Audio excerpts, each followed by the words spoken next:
the official story is that on the 22nd of May, 22nd of May, this is Clayton, the 22nd of May, 2013, two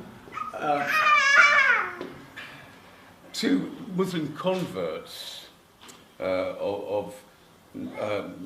born in England but of Nigerian parents, allegedly,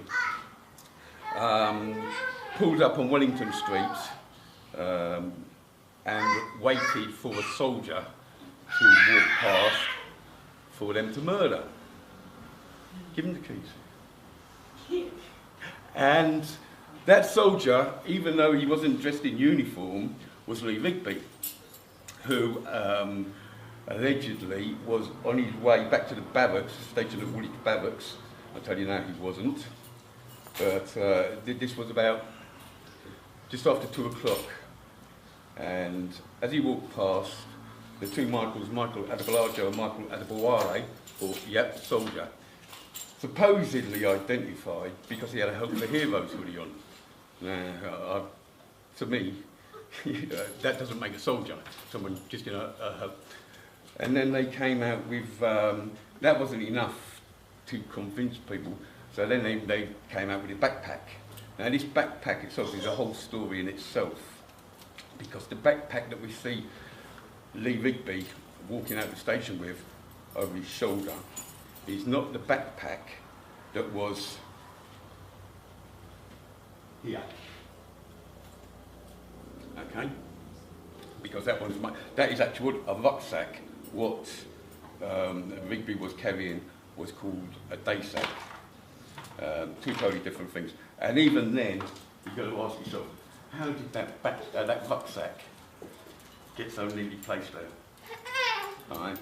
And what happened is as Lee Rigby crossed John Wilson Street onto Artillery Place, the two Michaels pulled up to the traffic lights.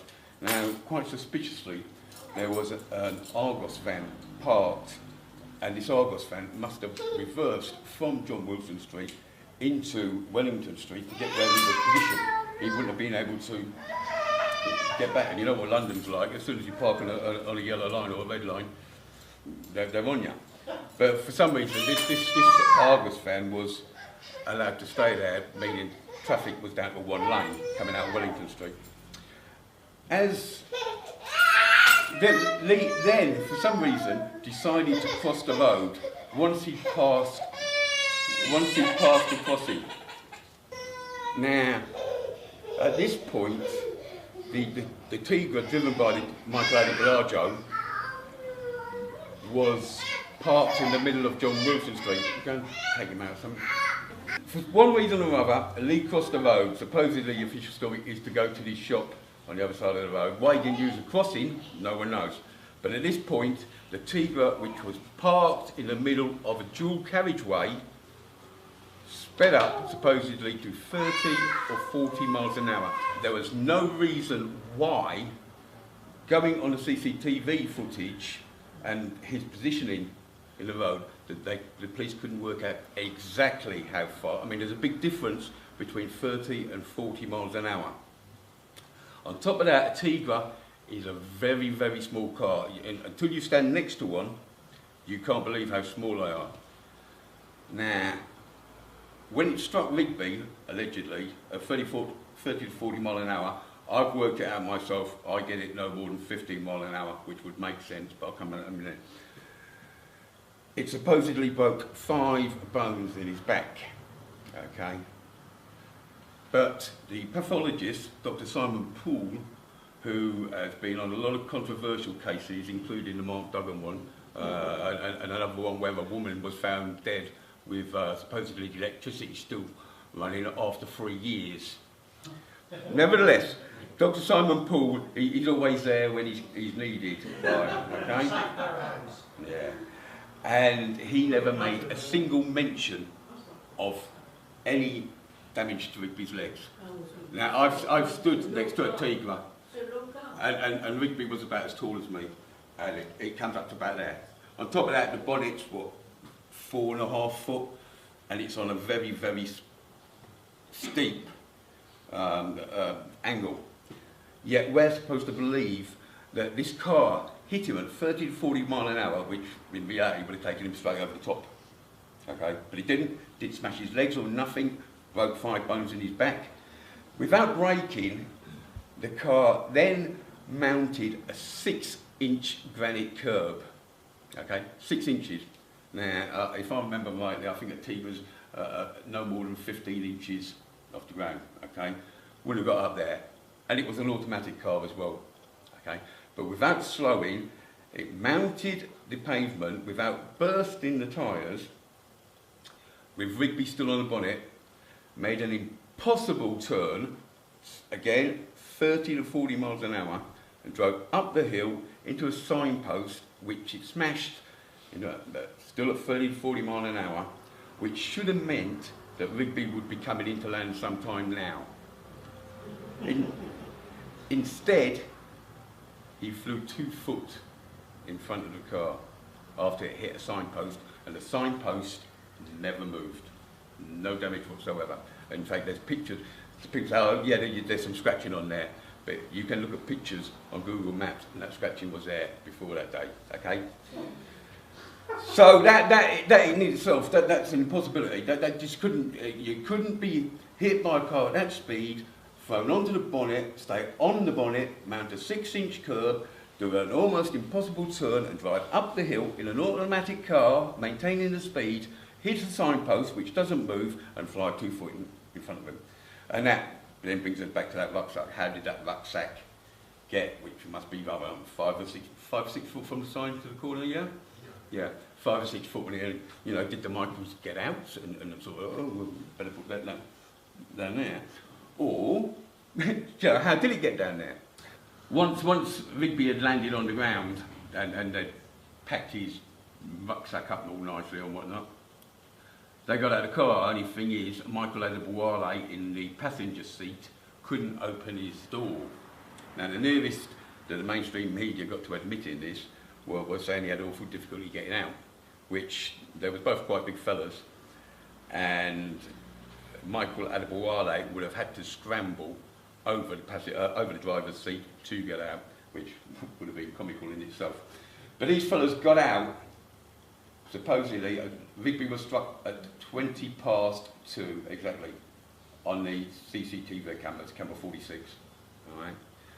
However, in court, they mainly relied on the shop's CCTV evidence, which was 1 hour and 6 minutes out.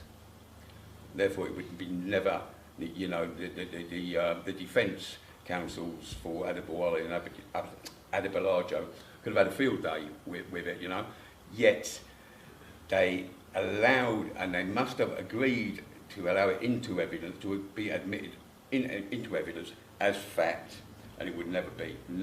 Even if the time stamping is an hour out, you could get it ruled inadmissible. An hour to 6 minutes is totally just, it's no time at all. And it could have put a whole different scenario on the thing, i.e. that, the murder could have taken place or 1:26 p.m. as opposed to 2:20 p.m. It gets awful confusing, and I say the defence counsel could have had a field day with this, but they let it go. Nah. Was it out an hour? Sorry. 1 hour and 6 minutes. When back. Rigby was struck. The official story. Rigby was struck at 2:20. Okay, that's going by camera 46 on the corner of Artillery Place and John Wilson Street. The shop CCTV, which coincidentally you couldn't see the car. Okay, you couldn't see the car or the accident, so everything was sort of out of view, which was rather convenient. But that said 1:26 p.m. So it was an hour and 6 minutes out.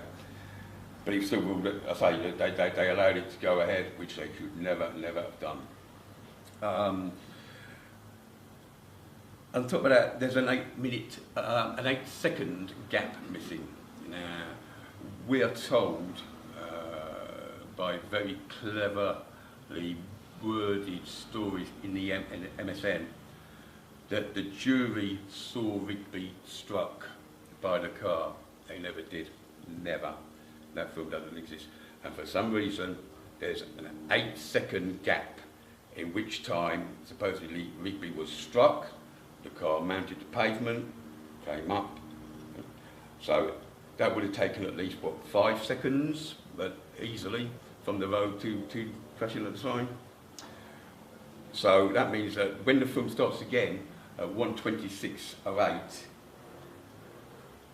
there would have been the car would have hit the post no more than 3 seconds earlier. Now, at that speed, and you saw the damage it did to the car, supposedly did to the car, there would have been steam, smoke, everything, dust, you know, which you would have seen on it. Even though you couldn't see the car, you would have seen the dust. You could tell that something would have gone wrong. Someone could have had a heart attack in the Tigra, veered across the road, hit Rigby. First thing you'd do, until you knew any different, you'd be over there to see what you could do. And on your phone, 999. But not the case, they just watched it. So that doesn't make sense at all. Then, I say, they got out of the car and they began hacking at him. And the first witness on the scene, and once again, she didn't appear in court. Her name was Amanda Bailey. She didn't appear in court. There's only 3 actual witnesses who were not connected with the police or the army or whatever. 3 actual witnesses who appeared live in court. All the rest, and if you read the newspaper comments, it's so cleverly worded that it makes it sound as if they are there in court, but what it was Richard Whittam, QC, for the prosecution, reading out their statements. Now, to do that, that means that there had to have been agreed with the defence before the trial even started, okay, and accepted as fact. I easily disprove every one of these people for liars, okay. You have Amanda Bailey, supposedly, she said that Adbalajo swerved across the carriageway in front of her, causing her to brake, and she saw Rigby here. You look at the CCTV camera, you can work it out how long, by the time a car comes into view on the CCTV camera, to the time it gets to where Rigby hits, okay, which is about between 6 and 8 seconds. Yet, when Rigby was supposedly hit, Amanda Bailey's car hasn't even come into view. So how could she possibly have had the brake? Moreover, when the film starts, her car is there, or, well, it's debatable whether it is, because the CCTV cameras, man, Woolwich must be the worst cameras in the world, because you can't see nothing. And, but there's a car parked there, who will assume was Amanda Bailey. But I say, that would be 3 seconds at the very, very least since the car, the Tigra, struck the signpost. In that time, she dialed 9999, or so she says, which is very, very close to the story that one of the so-called angels of Woolwich, Amanda Donnelly, said she tried to dial 99, but she was too nervous to actually get through. So this Amanda Bailey supposedly negotiates the traffic, pulls up to the curb, dials 999, while noticing that Michael Adbalajo get out of the car. She said she saw him go into his pocket, talking about Adbalajo, go into his pocket, and she thought, oh, I won't bother dialing 999 because he's reaching for his phone. Now this was accepted as fact in court, okay, without any, Amanda Bailey wasn't in court, she couldn't be cross-examined. So she noticed that, and then she said he pulled out a cleaver, which was about a 3-inch blade. Now this is a remarkable detail this woman takes in. And she said she then, Adbalajo then grabbed hold of Rigby's hair, and if you've seen Rigby, you try grabbing, or it'd be almost like trying to grab hold of my hair. Okay? But she said, as fact, accepted as fact, gone down in history as fact, that Adebolajo lifted him up by his hair, which is about that long, and hacked at him at least 9 times. She said that produced a spray of arterial blood. Okay. Amanda Bailey, going on the CCTV evidence, was there no more than 8 seconds, and that's being generous. Yet, in that 8 seconds, she supposedly saw the whole lot. Okay, and took all this detail in. She then drove away, or says she drove away. How do we know that she could have only been there 8 seconds? Because when the car hits, she's there, she's not there, and she doesn't come into view, and it takes at least 6 seconds to reach from coming into the view to where she was parked up when the video restarted 8 seconds later. Now I say, but why this 8 seconds is missing has never been explained. Now, and I say, they said in court, or the newspaper said in court, that they'd seen Rigby struck. That isn't true. They've seen exactly the same as what we have. And there is not one single bit of film that shows Rigby being attacked. Not one. Okay? So when people say, I saw it, they didn't see nothing. They saw it in there. That's all. There's not one bit of film which is admitted in the MSN of Rigby being attacked. All the same, Amanda Bailey then says she drove off and she alerted a group of school children coming back to Mulgrave Primary School.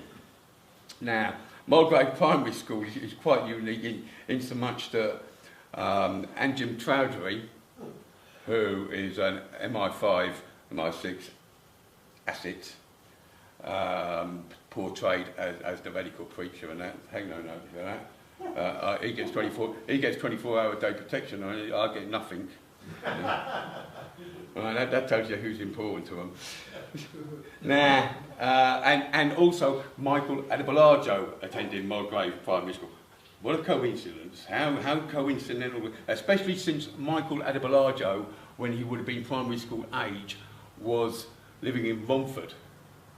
Now, Romford to Greenwich is a long way to go for primary school. Nevertheless, this is down now as fact. It's in the annals of history, okay? Because it is registered as being fact. A load of cobblers. And, but anyway, Amanda Bailey then said she drove off after being there a maximum, and I mean maximum, it could have been a whole lot less, 8 seconds, and she saw all this. I mean, to strike someone on the neck, okay, you can. It's got to take 9 seconds.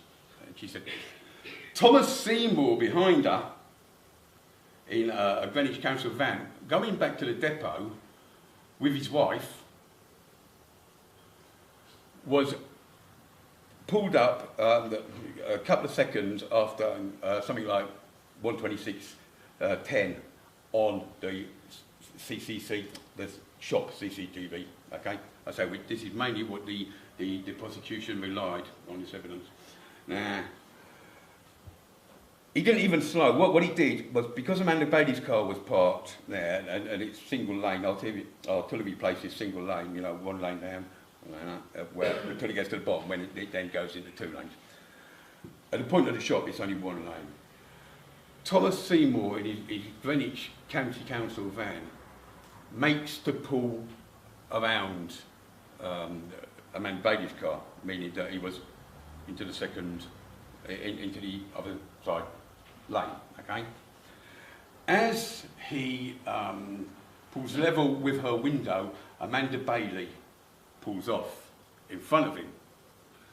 Now, the whole of that video, and it's not particularly long, 2 minutes, but I've taken it frame by frame. The whole of the video is very, very synchronised. There's a lot of this cars moving off where you think they'd never move off, you know, where cars are pulling out, someone else will pull out, and like, instead of them getting out and having a fight, you know, they'll all be nicely synchronised, almost like synchronised swimming, these cars. Or you watch the videos and you'll see exactly what I mean. But as Thomas Seymour, which is a good name, Seymour, although S-E-Y-M-O-U-R, it should be S-E-E-M-O-R-E, because he had a statement read out as fact at the Old Bailey on the first day of the trial. Now, the trial didn't actually start until the 29th. It was due to start on the 18th of November. I know that's my daughter's birthday. It didn't actually get underway with the jury sworn in until the 29th. And in fact, the whole thing, where there was listening to evidence and whatnot, was no more than 9 days.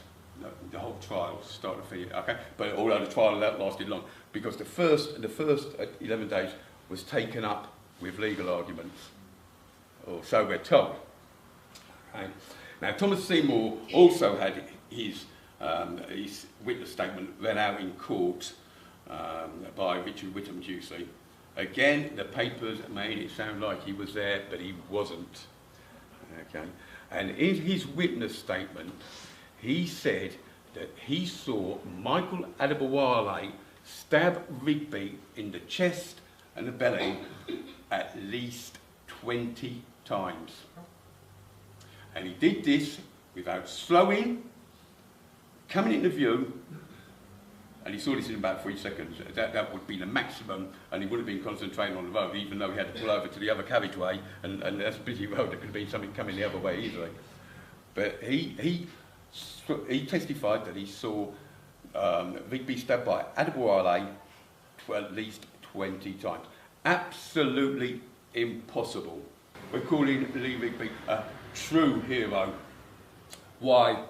If the official story is to be believed, he was a private for 7 years. Now, you go on the Army website and they will tell you after 3 years you should make corporal. After 6 years, you should be looking at making a sergeant.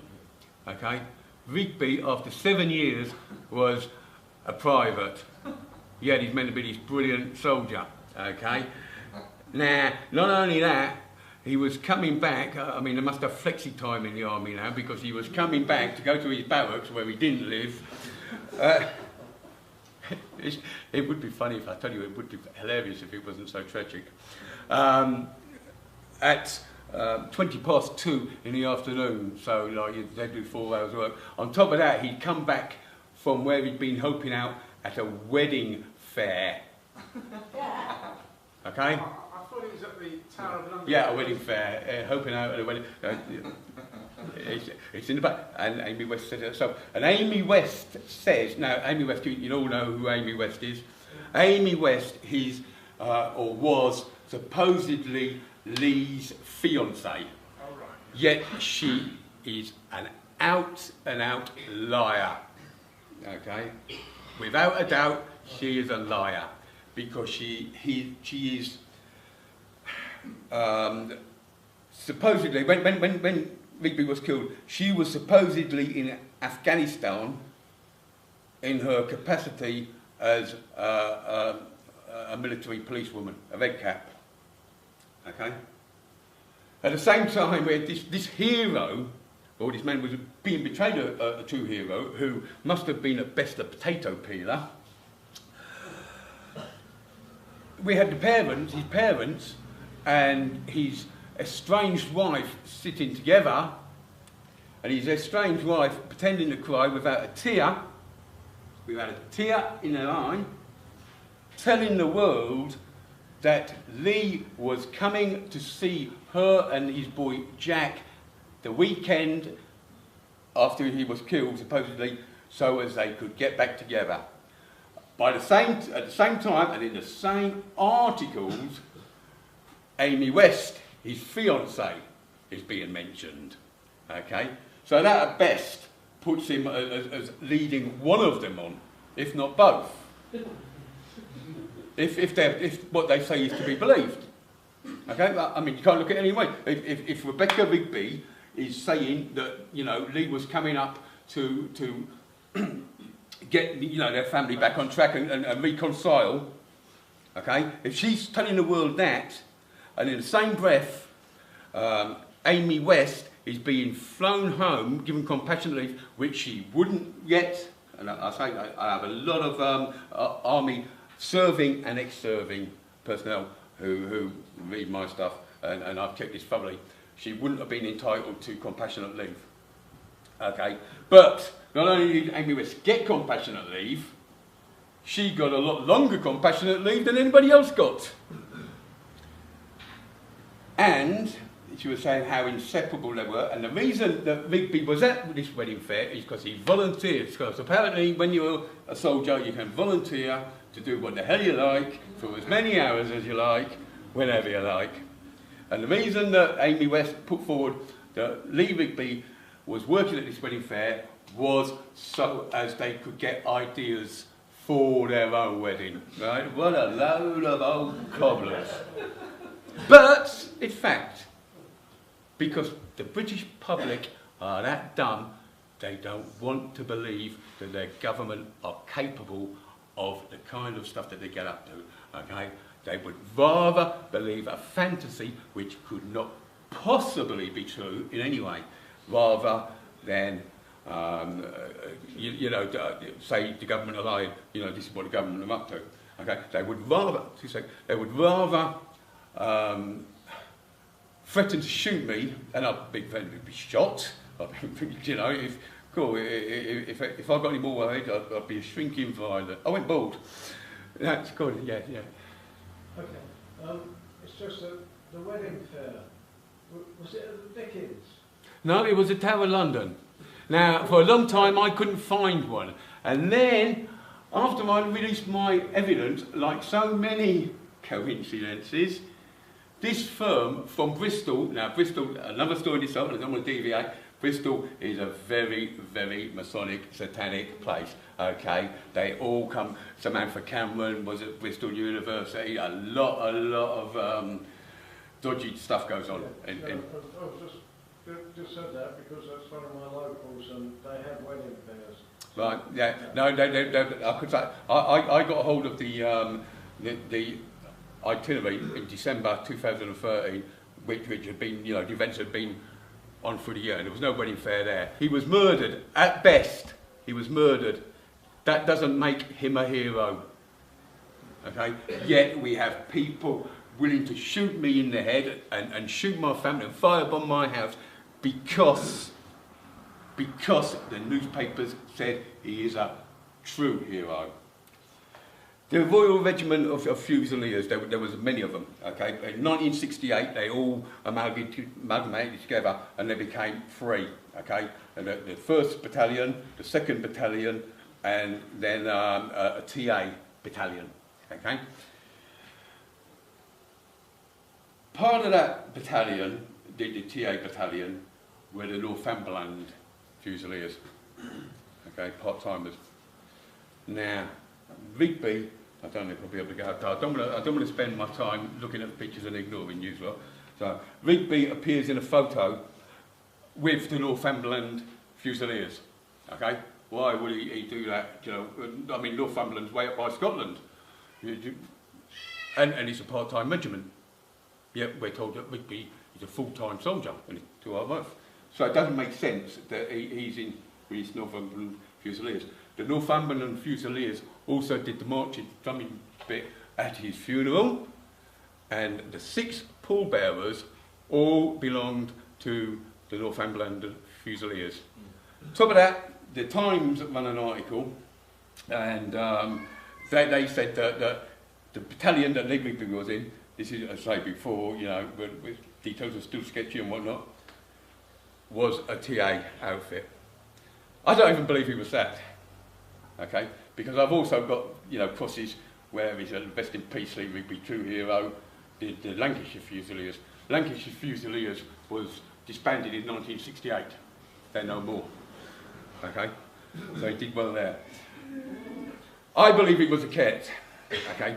Because Amy West, his fiancée, she is a cadet, a sergeant. Now, all cadet instructors are automatically given the rank as a sergeant.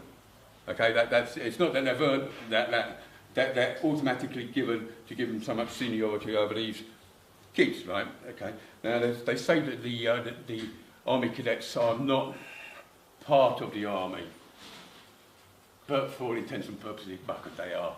They are. And the royal family have an awful, awful lot to do with the cadets. Now, you cannot be a sergeant cadet instructor and in the army or a Royal Military Policewoman. You can't, it's against it. It doesn't happen. There's no special dispensations. It doesn't happen.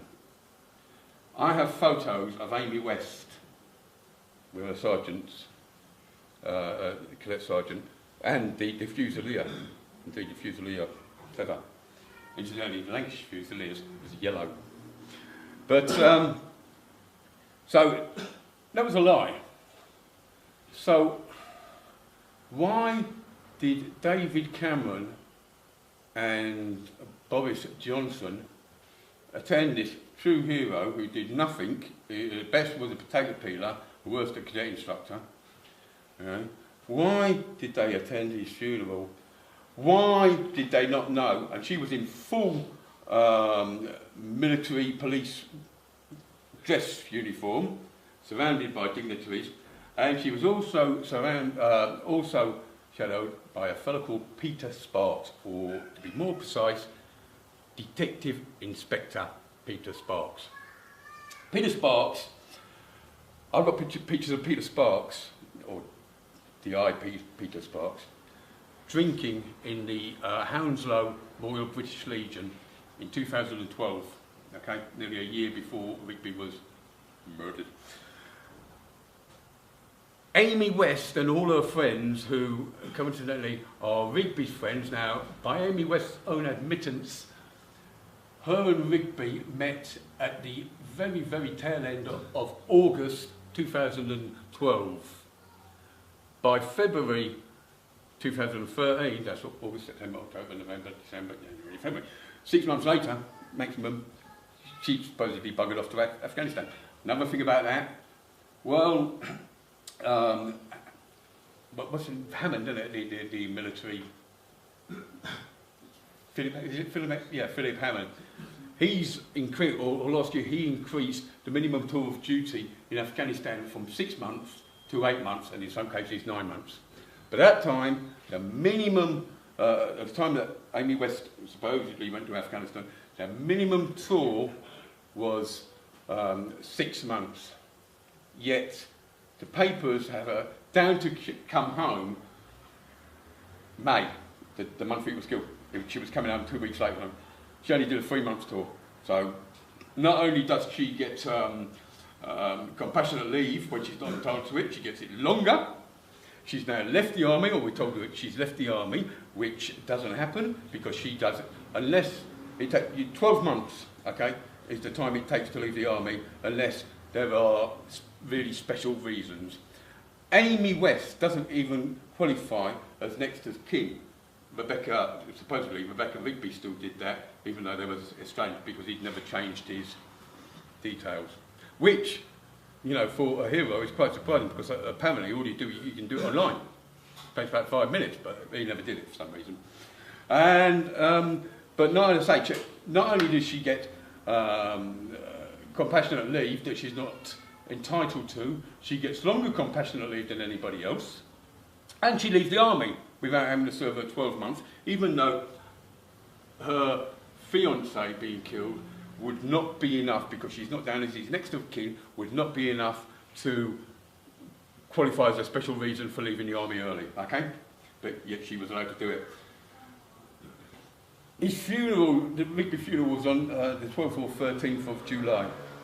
I have pictures, so I'd love to find them, but I really, really don't want to be ignored. Don't tell me, Sean, there's a lot to get through. On the 28th of July, Amy West was away with the cadets. Now, the first report, when the first reports broke of this murder, they had him down as a cadet had been murdered.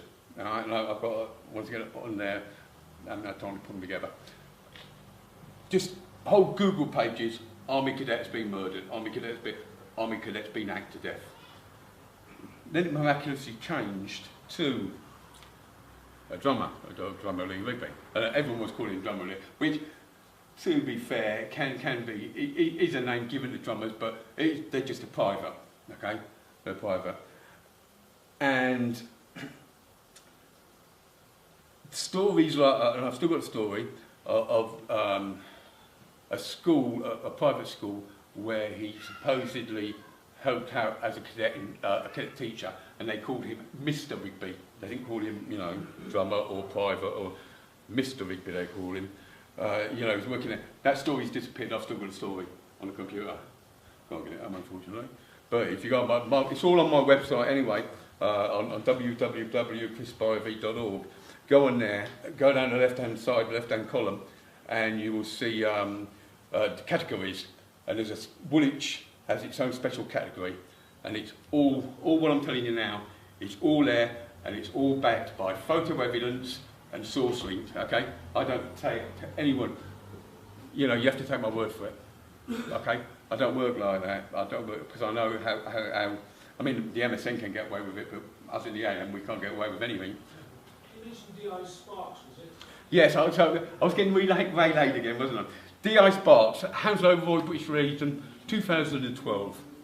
Amy West and her friends, who were Rigby's friends, and the ones who all appear at the funeral, were also members of the Hounslow Royal British Legion since 2008. So, this Sparks, who no one's meant to know this about the Royal British Legion, obviously. I've got pictures of him pissed and playing air guitar and all that kind of crap. But you're not meant to know. As far as anybody knows, D.I. Sparks is the liaison officer for the Rigby family. Okay, he's the one who appeared outside the Old Bailey after the verdict, after they'd been found guilty, and you know when the family's all next to him, and spoke with short hair, very short cropped hair, ginger haired, and a fella. Sparks. I have pictures of him with Prince Charles, Royal Collection again. He was allowed, as Nick, you will know more than me, that he gave hearsay evidence at the 7/7 hearings. He did because I quoted your site, mate. I didn't tell her on the tube. Okay, but he was allowed, you know, to give this hearsay evidence. The same as Amanda Bailey, in her statement, she said he wasn't going to stop heckling him. Which, straight away, if she'd have been there and said, objection, because that's only her opinion, and opinions you know, they're not admissible in court. Yeah, she was allowed to say all this, you know, he wasn't going to stop, and his eyes were dead, and you know, he was going to carry on, and she can't, you know, that's just not, you can't get away with that kind of thing in court, okay? But she wasn't there, you can't say objection to a piece of paper. So, and I say, so this D.I. Sparks, I say, not only did he give hearsay evidence at 7/7, very, very well in with the royal family, and he was sent to Africa for to help the police with the investigation into the Walmart, Westmart, wasn't it? The bombing, supposedly with some man for Lufway. Some man for Lufway, very, very closely linked, 7/7. I believe that she's Rebecca Rigby. That's a different story. Now, I say so, he had that as well, which we know that was a false flag. That was a false flag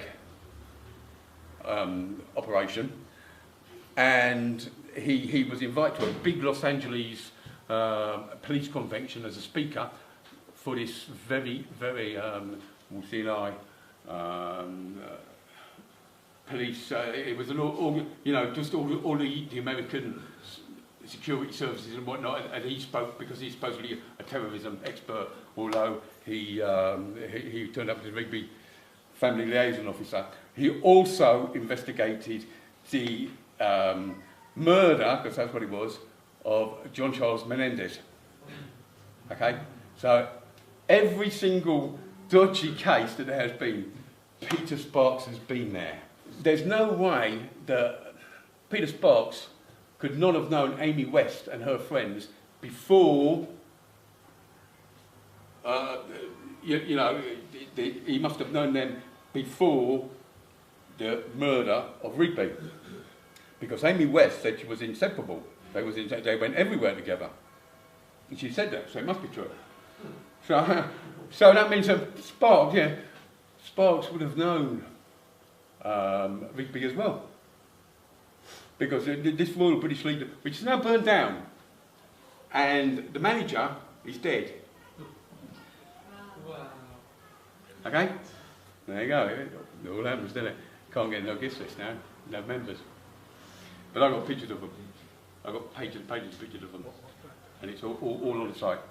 So straight away you've got a bit of a conflict of interest there. You know, this supposedly, you know, liaison officer just supposedly, like in a draw that he gets allocated to the Rigby family, yet he knew Amy West, and if he knew Amy West, if what Amy West said is true, he knew Rigby. No one has ever seen Rigby's body apart from the pathologist. No one. The jury were not shown pictures of Rigby's body, they were shown depictions. Well, what was declared in court about the state of his head? Was it chopped off? Supposedly he was identified, it wasn't chopped off, no, it was nearly chopped off, but he was identified by his dental records. So his mother and stepfather didn't see the body. The jury, who are normally shown photographs, you know, autopsy and pathologist photographs, they only saw depictions, which could have been a drawing or you know, an equivalent. They did not see Rigby's body. This Dr. Poole, and I say he's been involved in some very, very dodgy cases. Sorry, can I stick with just the physical stuff for a minute? Not the people, because so they're saying that his head was actually on his shoulder. His head wasn't chopped off, he wasn't beheaded. How does that match the kind of pictures of him on the ground? I mean, is that... Well, he's got his hood up. Now, how could he have his hood up? He had his hood up, so, but was his body a bit shorter than it should have No. been? No, no, that wasn't even a body though. I've got pictures of being kicked into place. It was a body, it was a real person at some stages for the close-up shots. Okay, now it's very, very cleverly filmed, and I wish I could get these photos up, but you have to read it on my site. Because what happens, one of the so-called angels of Woolwich, Gemini Donnelly, okay, the daughter of Amanda Donnelly, she disappears. She's meant to be with the body all the time, but you know, she disappears, and what she's doing, she's a crowd control. Now, it was filmed from the bus, and it was filmed from the flats, and there was close-up films. And what Gemini Donnelly was doing, and I've got the photos to prove it, is when it was being filmed, Gemini Donnelly was positioned outside the shop. You know, you do all know where the shop was, yeah? Okay. When it was being filmed from across the bus side of the road, Gemini Donnelly would go, and the actors would all go to one side. This is why, in certain pictures, and you can get stills off of the video, if you can, you know, and I've gone through frame by frame all of the videos. 1 minute it's busy as you like, the next minute there's no one there.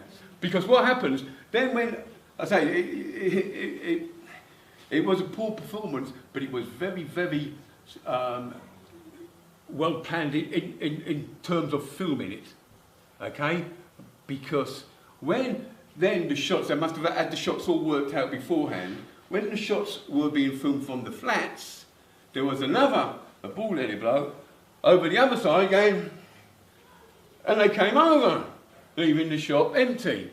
And I say, you can, don't take my word for it, the photographic evidence is on my site, okay? Look up Hell's Angels and Angels with Dirty Faces, okay? It's all in there because the pictures of Gemini Donnelly, who I originally thought was just there because of her mother. I thought her mother was the main part. Go on. Sorry, I'm not sure. You said the mother's name is Amanda. Amanda Donnelly. Who is she then? I've not... She's one of these. So originally there was 3 angels of Woolwich. Amanda Donnelly. Now Amanda Donnelly, the mother, is the one who is seen on the ground, supposedly stroking Rigby's body. Right? Once again, a woman stroking this body that's been practically beheaded and needed identifying by his dental records. Stroking it. No blood on her, nothing. Then there was the daughter, Gemini Donnelly, and Ingrid Loyu Kennett, who supposedly got off the bus, her with the dodgy French accent. Okay? They was the original 3. There was another 2 added to after that. Vicky Cave.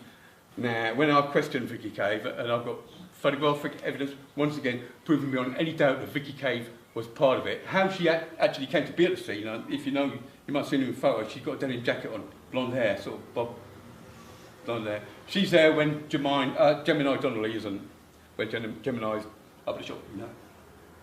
Okay. And also, when Michael Adebayo makes his speech, and you don't see it when you watch the speech, but if you do it frame by frame, Michael Adebayo is constantly looking around, taking orders of Gemini Donnelly, because the so-called, you know, the woman with the shopping trolley, and the woman, the first woman to pass him, and like a headscarf on. I've been told she is Michael Adebayo's mother. She is in the cadets. Okay, I haven't got 100% concrete proof that she is Michael Adebayo's mother, but I've been told she is. Okay, but she is in the cadets. Cadets, cadets, cadets. On top of that, the second woman who walks past, quite a pretty Asian-looking woman. Her name's Tank, or I don't know whether that's a nickname, but she's friends with, she's not, as far as I can make, she's not actually in the cadets, but she's friends with an army cadet, not high up. A woman, okay? And this woman who she's friends with is also living with a very high up cadet. And Amy West's friend, who's a member of the House of Royal British Legion, bus driver, he is also very highly up in the cadets. Now, every one of these people got rewards off of the Lord. Is it the Lord Lieutenant, or the Queen's Lord Lieutenant? David Brewer. Very, very close to the Queen now. Whenever we see pictures of the Queen, she's like that. Looks like she wants to eat her, as she would. Whenever she meets this David Brewer, her Lord Lieutenant, the smile couldn't get bigger. It could not get bigger. Now, Brewer, I've got pictures of Brewer handing over rewards for, not for, you know, don't say for, you know, hoping there's rewardage, but, you know, for good service and what. Funny how all these people were given medals, and he also sanctioned. Now, David Brewer has a lot of property down in Cornwall, and Ingrid Loyu-Kennett lives in Cornwall, and Brewer sanctioned an award for Kennett, so you got her getting a reward as well. Now, that sort of ties to cadetship. Now, the last photo, when Ingrid Kennett is supposedly walking across the road, as Michael Adebayo is finishing up his speech, she's joined by a coloured fella, okay? His name is Paul Hendy. He is a cadet, okay? So, you know, it's some sort of coincidence that these people walking past are either cadets or they're friends, very good friends of cadets. Now, so all these photos, they're all on my website. That's my word for it. Now, Joe Talent, you know, he wasn't even there. And his mother, of course, she went bleeding mad, she did. She probably wanted to hurt me. She said, if you ever put another word about my son, I am going to have you in court so quick you won't know what's here. I said, well, you better get your solicitors to ring me because I'm just about to release something else. And I did, and she didn't. Okay, but Talent, whose word was taken as fact but never got asked to even have a witness statement read out, let alone appear, and who wasn't there that day, and I've been told he wasn't, but I can't find him, and I found everybody, trust me. When I say I've spent hundreds and hundreds of hours analysing film frame by frame, I'm not kidding you, okay? I can account for everyone's movements, and Joe Talent was not there, which is a hell of a talent when he said what he saw. And his story changed. 1 minute he got into the shop, but the shop was closed, so how could he go in the shop? And then he said when they came out, it was shooting, You know, all got taken. I checked him out on Twitter, and he was having this long chat with someone who, looking at his tweets, you'll know how Twitter works, these tweets to this girl called Terry May. Terririme. And I kicked myself because I never cottoned on at the time. Okay, but I didn't cotton on until a year later. But I looked at you know, it was all sort of like as if they was having a conversation on Twitter between themselves. But then I found out it was a one-way conversation because she'd never tweeted. This Terry May had never ever tweeted. Okay. Terry May, Home Secretary, Theresa May. A fictitious, and when I say fictitious conversation, it was like a laugh out loud and a little comment, and then it'd be like she must have said something else, although she said nothing. So he must have been having this little imaginary conversation on Twitter in his own head. Terry May. Never figured it out until earlier this year. Kicked myself, and I've got a copy of the tweets there, and I still did.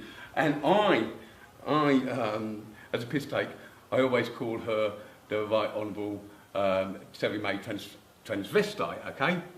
Now, Theresa May was also very involved in Woolwich. She was the one who led the first Cobra meeting. Cobra makes it sound good, doesn't it? It's not a Cabinet Office briefing room A. That's what it stands for. You can make this shit up. She did first. Well, Cameron, before he could possibly know that it was a terrorist incident, was flying home, cutting his business trip short. Okay.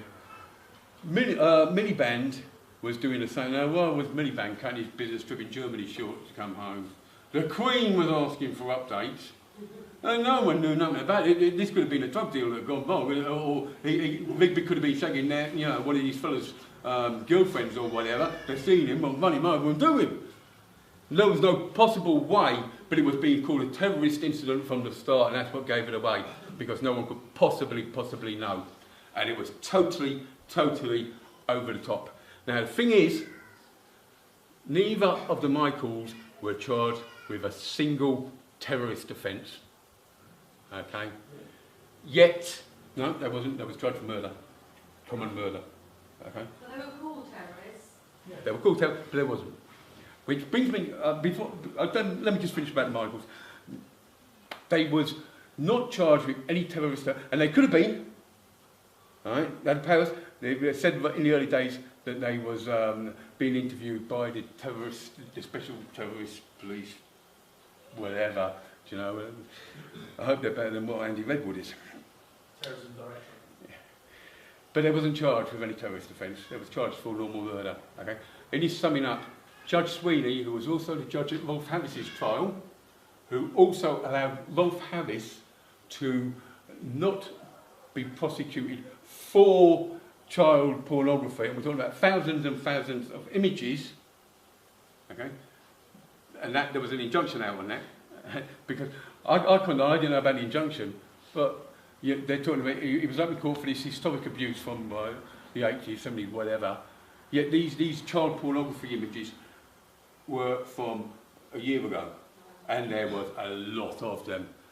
And you know, when he was being, the hearings, the pre-hearings, you know, it would be, you know, he was up on this charge for molesting, you know, touching this girl, and these child porn images. When he came to trial, you know, I thought, well, why didn't I mention it? Why isn't I mention? And then I got tired, and I got the proof, because there's a site called UK Pedos. Okay. It used to be run by Chris Whitwell, he's left now, but I'm still, and they sent me a copy of the solicitor letter that they got, because this injunction in place forbidding anyone to talk about these child pornography images. It's not crucial to prove that Lee Rigby either existed or he didn't exist, or he's a totally fabricated person, to prove that it was a government false flag designed specifically in the main to create anti-Muslim sentiment, and it worked. Security service budget was increased last year by 3.5 billion. On the back, Our tax money. the only department that had their budget. Every other police right now, they all had theirs cut. How many thousands are dying because of the austerity measures? Exactly. But on the back, and Lee Rigby was mentioned by David Cameron when he announced this rise, you know, to say, oh yeah, cool, we need it because we're already done. You've got a 20 million, statistically, 20 million to 1 chance of being killed by a terrorist. Yet we're spending,